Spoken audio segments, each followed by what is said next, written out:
The realm of chaos is a twisting nether of impossible dimensions, unspeakable horrors, and plenty of sights that defy sense or reason.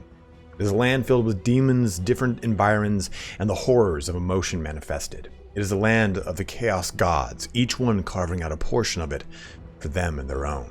It is the realm of chaos. In this small 4-part series, we will be exploring the realm of chaos, much in the same way that the author of the Liber Malefic, Marius Holzhauer, did. At the ripe age of 20, Marius suffered a crippling fever that put him into a month-long coma. And in that time, he experienced visions and fever dreams of a journey deep into the realm of chaos. He chronicled all of this in the Liber Malefic, sort of like our own Divine Comedy by Dante. In part 1, we will be journeying into Khorne's realm, the realm of the blood god, and discussing some of the legendary and notable locations within the Lord of Battle's domain. We still don't know yet, though, how the Realm of Chaos will play into Warhammer 3, only that we will be journeying there as Kislev and Cathay. And we've seen the Brass Citadel itself in the quest battle showcased not too long ago, so it'll be interesting to see how that plays out. But if you want to find out more about the other Realms of Chaos, please don't forget to subscribe to get those updates. Also, go ahead and let me know in the comment section which god's realm, Tzeentch, Nurgle, or Slaanesh you'd like to hear about next. Let's get started with our adventure into the Realm of Chaos, starting with Khorne.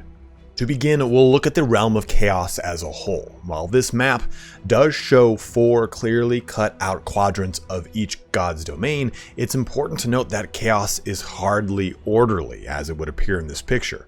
This is merely a depiction as created in the Liber Malefic, and the book itself weighs 13 pounds and stands a staggering 2 feet tall.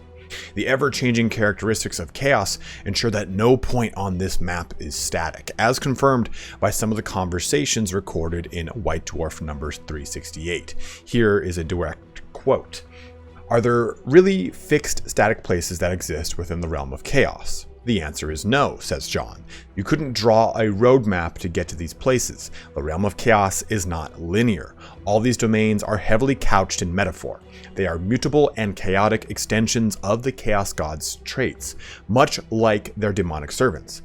Should 2 mortals ever visit Nurgle's garden, they will both see a festering, decaying mass, but it would appear different to each of them. So what we're looking at here by that logic is the Realm of Chaos as depicted by Marius Holzhauer, and we will be talking about everything from that perspective. I just wanted to bring this up because I'm sure you're wondering how random is this place really if it's fully documented by some dude. This will also help explain any deviations from these lore entries come the launch of Total War Warhammer 3. But the first location we'll be looking at as you enter into the Eye of Terror from the Northern Chaos Wastes is the Bastion Stair. And we've loosely talked about this in my Brass Citadel video linked in the upper right corner, but it's worth going into more because it is an imposing structure, I guess you could say, that spans the entire outer realm of Khorne's domain. The Bastion Stair is a titanic wall of black iron and deep red that stretches across the horizon of the blasted lands of the Blood God. And this fortification is the only entryway in or out of Khorne's realm, and it is both prison and fortress alike, preventing those from entering and keeping those that have within the crimson parapets. This wall is unlike any other wall, though. It stretches impossibly high and dominates the landscape, sure, but it is filled with shifting levels and plateaus. The walls are adorned with demons and the broken shapes of mortals chained and morphed into the very stonework. The random clearings on the walls go on for miles, with enough room for an entire castle to be placed there. The stairs that actually lead into Khorne's land are twisted and they're broken and they defy logic, not intended to be tread by mortal feet. And setting foot on this stair and walking up towards the realm of chaos or the realm of Khorne actually warps reality, as the laws of time do not work the same. You might not be, or you might be faced by an oppressive weight that makes every footfall a Herculean effort, or your journey upward might take an eternity, each staggering step taking you closer, or perhaps further, from the blood-soaked lands of the inner realm of the Blood God. Khorne's inner realm is both much like you'd expect, and also a bit different than you'd expect. I suppose that kind of fits the profile of chaos. A blasted and torn landscape of war, blood, corpses, volcanoes, and destruction sort of goes without saying.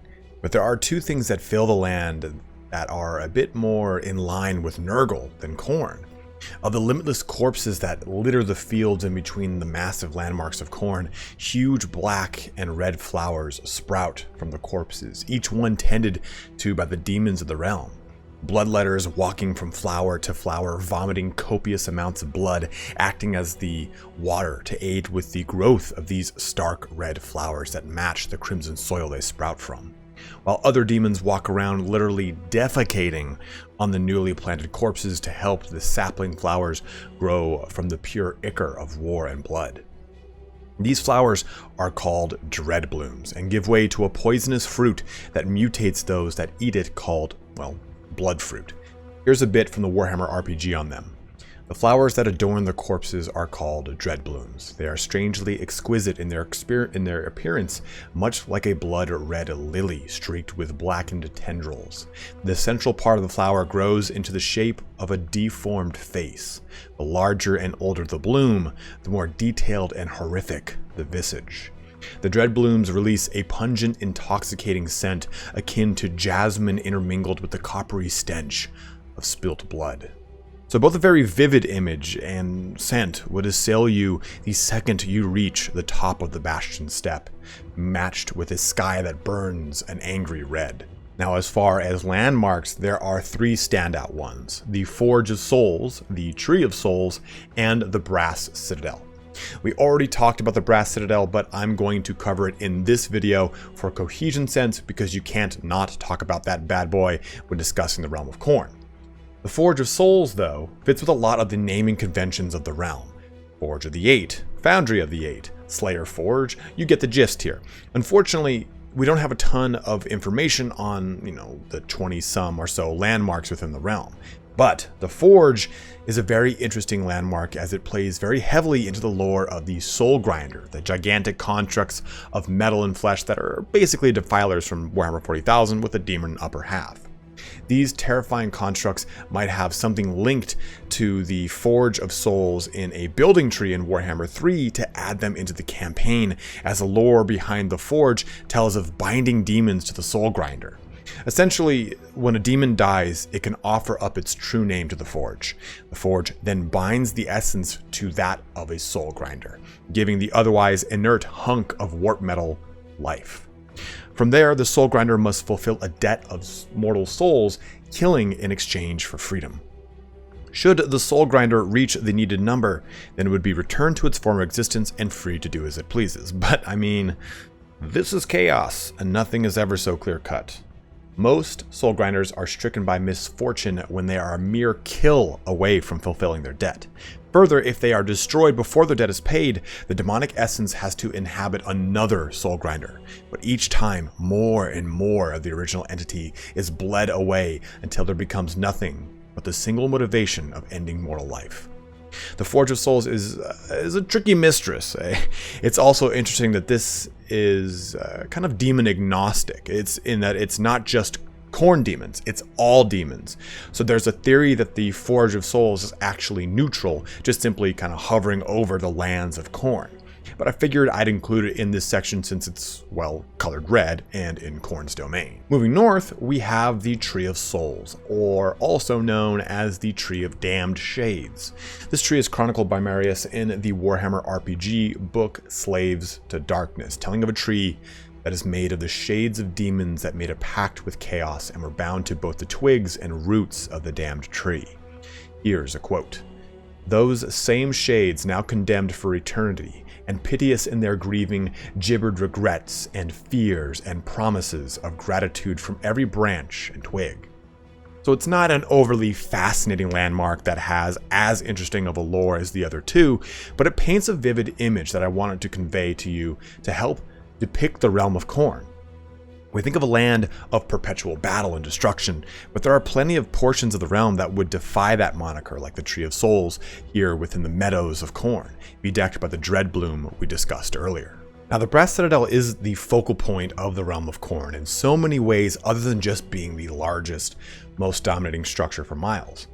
It is the seat of Khorne's power in the Skull Throne, as well as where the God of War resides. The Citadel itself is a massive structure, extending into the roiling red and black sky above, with walls upon walls outlining its perimeter, with flesh hounds prowling the space in between, awaiting new prey to attack the home of the Skulltaker. This is really well conveyed in Warhammer 3's Brass Citadel battle, where we get this massive, almost Lord of the Rings looking object that sprouts into the air, the occasional thunder blast showing a massive symbol of the blood god as well as an outline of Khorne. It's just so well done. I squealed when I saw it brought to life in the game. Within the Brass Citadel lies the aforementioned Skull Throne, within a deep vault in the Citadel's central keep. From there, 8 pillars spread about the throne room, each one inscribed with one of the commandments of Khorne, the 8 edicts that talk of the virtues of rage, martial skill, and defiance. Then, within the center, seated upon a mighty throne of brass on top of a mountain of skulls, is Khorne, clad in bronze and black armor. At his side rests a massive 2-handed sword that is said to be able to split existence asunder with a single stroke. Littered about the base of a mountain of skulls lies the corpses of the champions killed in the blood god's name, and the mighty anvil strikes the demon forges around the throne room, crafting more of the fell armory for the hordes of Khorne. In the darkness, the plodding footsteps of a massive beast can be heard. Much like the guardian to the underworld Cerberus, Karanak, the 3-headed fleshhound, stalks the halls of the Skull Throne, guarding his master. And one of my favorite bits from the 8th edition army book is the topic that Khorne almost never gets involved in any conflict. Even though he is clearly the god of war and battle and blood and funfetti frosting for cupcakes, he almost never takes part in the great game, the conflict between the Chaos Gods. After all, if his followers are fighting, then that's more skulls for the Skull Throne and more blood for the Blood God. Even if the walls of his very citadel are besieged, he'll rarely personally intervene, but when he does, it is a sight to be seen, as a mere swing of his sword vastly swings the conflict of the great game in his favor. I leave you with this passage from the Sundering books, where Malekith journeys into the realm of chaos.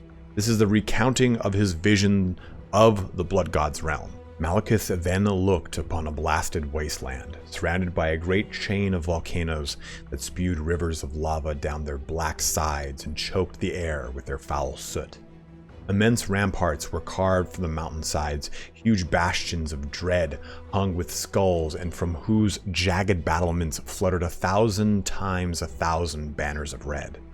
Within the encircling peaks, the land was rent by great tears and chasms that welled up with the blood like wounds, as if it had been constantly rent by the blows of some godly blade.